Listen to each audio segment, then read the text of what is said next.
Esse é mais um vídeo que eu vou começar falando algo muito importante e provavelmente mais pro final eu vou perder a cabeça, vou falar o que não deve, vou ser ranzinza e...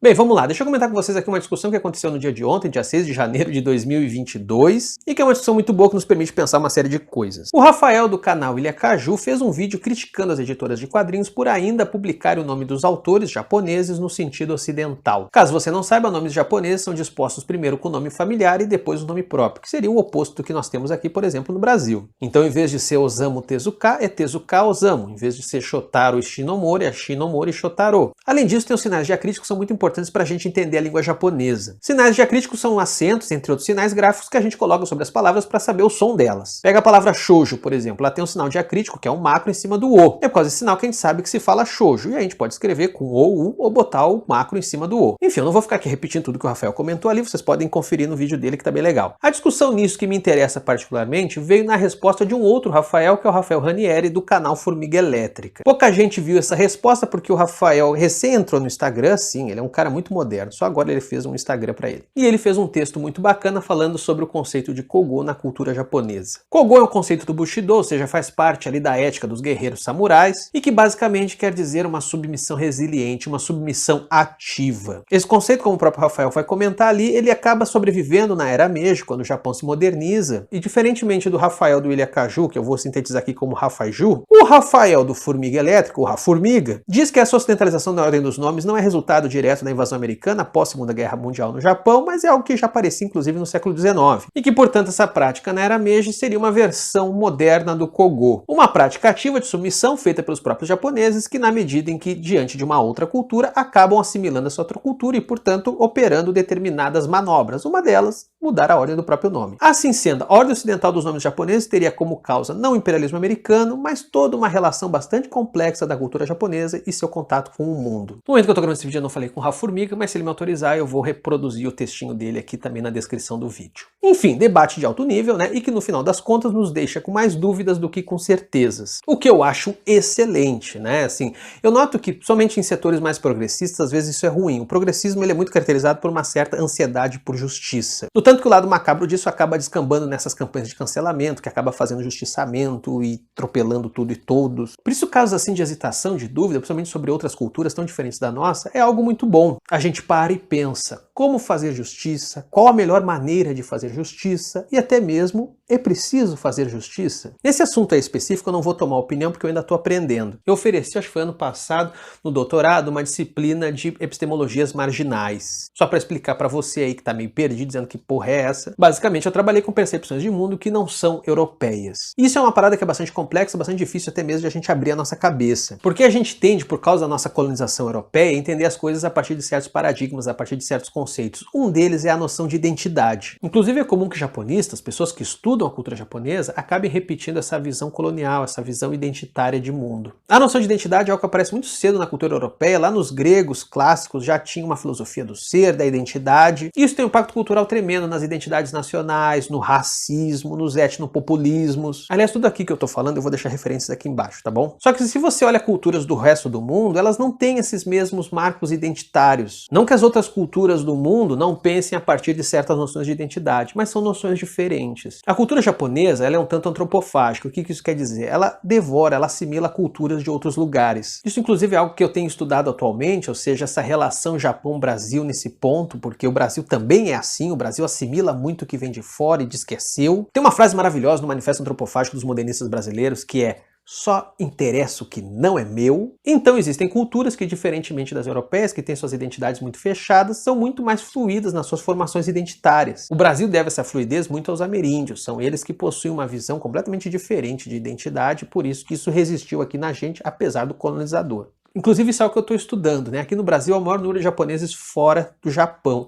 Será que é essa antropofagia o que faz com que essas duas nações acabam se encontrando? Por que eu estou dizendo tudo isso? Para dizer que o certo é fazer assim ou assado, no caso, por exemplo, dos nomes japoneses, etc? Não, eu estou falando tudo isso para dizer o seguinte: existe um abismo cultural, um abismo epistemológico entre as culturas, abismos de percepção de mundo, sacou? A gente não precisa ir longe até para explicar isso, sabe? Eu já cansei de fazer vídeos aqui mostrando o quanto que Juiz Dredd, um personagem britânico, é incompreendido. Um personagem que é para ser uma sátira do fascismo é visto como um herói, e é visto como um herói inclusive nos Estados Unidos. Perceba, portanto, esse gap, esse intervalo, essa sarjeta cultural entre o colonizador e o colonizado. E aí, nesse sentido, isso vai de encontro a um papo que eu tenho tido muito frequentemente com o Márcio Rodrigues, do canal Quadrinhos Africanos, e que também editou pela Script aqui uma série de quadrinhos africanos, sobre toda a dificuldade que é, por exemplo, trazer e convencer muitas vezes as editoras no Brasil de que quadrinhos africanos, eles não só merecem ser publicados, mas que também há necessidade de ter um certo tato, e mais do que isso, de não apagar os traços dessa diferença cultural. Tô devendo vídeo, vai ter vídeo sobre esses quadrinhos que estão saindo aqui no Brasil. E uma coisa que o Márcio, o Rafa Formigo, o Rafael Gil muito reclamam, eu também aqui reclamo,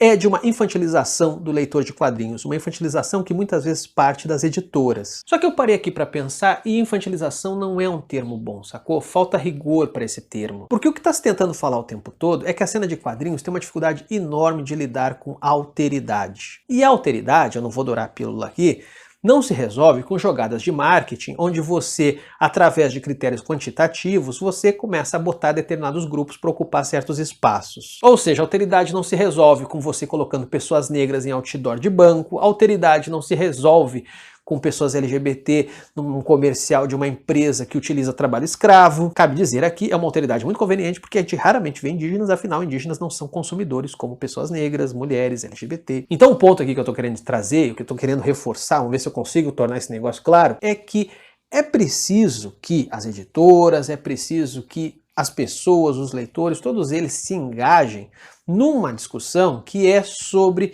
como nós lidamos com a diferença cultural dos objetos com os quais nós estamos lendo. Porque a nossa tradição aqui no Brasil foi de domesticação desses materiais. Peguem as traduções antigas da Abril.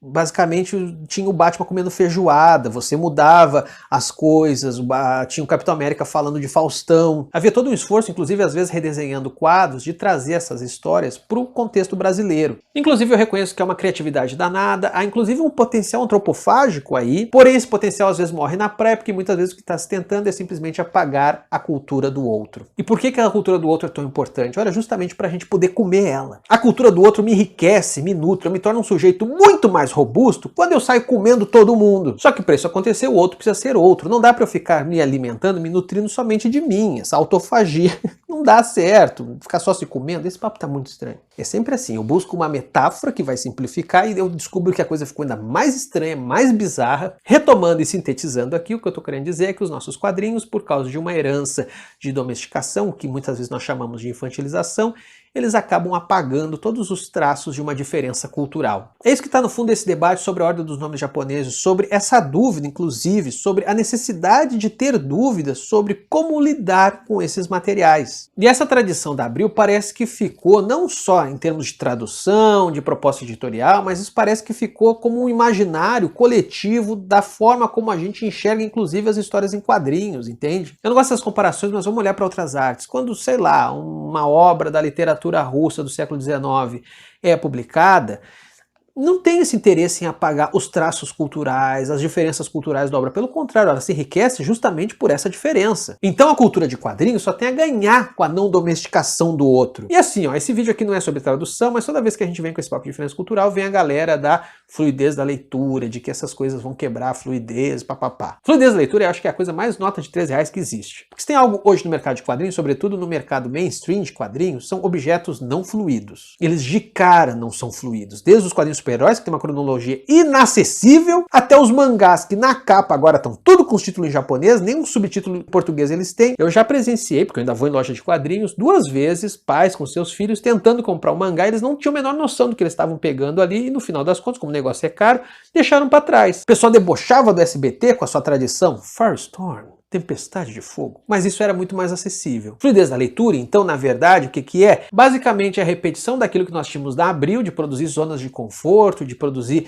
objetos que não são estranhos a determinada tribo, a determinado grupo, insistindo sempre numa familiaridade, algo que vai afagar essa tribo, e você vai dizer, lógico, são editoras, elas vão desagradar seu público. Mas o ponto aqui é que, cara, se você pega, inclusive, publicação para crianças hoje, elas trabalham diferença cultural, sacou? Por que quadrinhos não vão fazer isso? Por isso que eu insisto que infantilização talvez não seja mais a melhor palavra, porque a publicação infantil de hoje já não faz mais isso. É uma visão reacionária de infância, sacou? Que, não pode ver o beijo gay, não pode ver determinada manifestação religiosa, que geralmente são manifestações religiosas de matriz africana, ou seja, racismo. Se a literatura infantil hoje opera, trabalha a partir da alteridade, por que os quadrinhos têm que apagar isso em nome da fluidez da leitura? É ideológico e isso é algo que a gente tem que refletir a respeito. Defender, portanto, uma diferença cultural não é fazer com que os objetos sejam difíceis, com palavras complicadas, nem mesmo estimular um exotismo, mas defender que aquilo que a gente lê seja capaz de ampliar as nossas visões de mundo. Enfim, esse é um papo que se estende, como eu disse, isso eu peguei aqui um fio e só quis desenvolver um pouco disso, tem muita coisa para refletir ainda. Como sempre, eu acho que vai ficar uma série de pontas soltas aqui, e aí eu vou respondendo como eu puder. No mais, como eu sempre, peço que você curta o vídeo se curtiu, se inscreva no canal se você é novo por aqui, compartilhe, e a gente tem uma campanha de financiamento recorrente no Catarse, que é o que mantém esse canal, preciso muito desse apoio de vocês. Tem o link na descrição do vídeo e também no primeiro comentário fixado. E segue a gente no Instagram, @canessarjeta. Valeu, pessoal!